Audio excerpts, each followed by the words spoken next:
মার্কিন president Donald Trump ইরানের ওপর সম্ভাব্য সামরিক অভিযানের জন্য ব্রিটিশ বিমান ঘাঁটি ব্যবহারের অনুমতি চেয়েছিলেন, কিন্তু যুক্তরাজ্যের প্রধানমন্ত্রী কিয়ার স্টারমার তা প্রত্যাখ্যান করেছেন।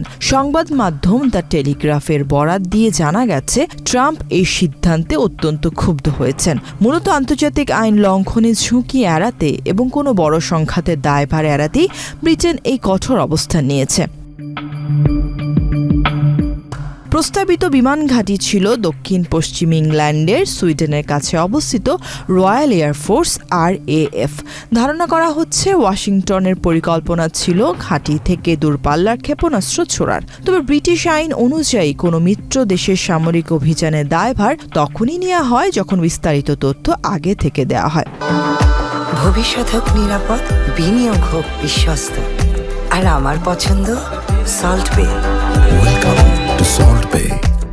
যুক্তরাষ্ট্র আগাম তথ্য না দেওয়ায় স্টারমার সরকার নিজেদের অজান্তে কোনো যুদ্ধে জড়াতে রাজি হননি। এদিকে ট্রাম্প সামাজিক মাধ্যমে ইরানকে 10 থেকে 15 দিনের মধ্যে হুঁশিয়ারি দিয়েছেন। তিনি লিখেছেন, একটি ভয়াবহ অস্থিতিশীল শাসনের অবসান ঘটাতে ব্রিটিশ বিমান ঘাঁটিটি ব্যবহার করার প্রয়োজন ছিল।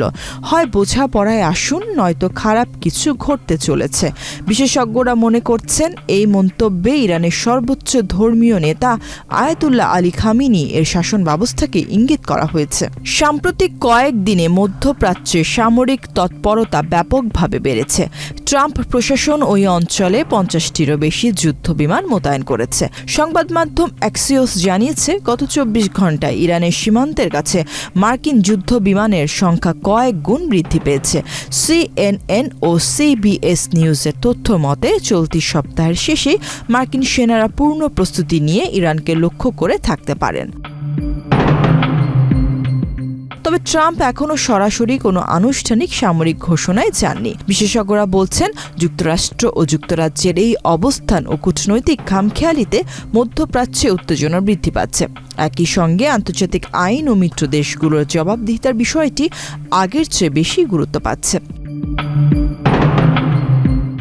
এ অবস্থায় ব্রিটেন যুক্তরাষ্ট্র সম্পর্ক এবং মধ্যপ্রাচ্যের নিরাপত্তা পরিস্থিতি ভবিষ্যতে কেমন হবে তা আন্তর্জাতিক পর্যবেক্ষকদের নজরের বিষয় হয়ে দাঁড়িয়েছে।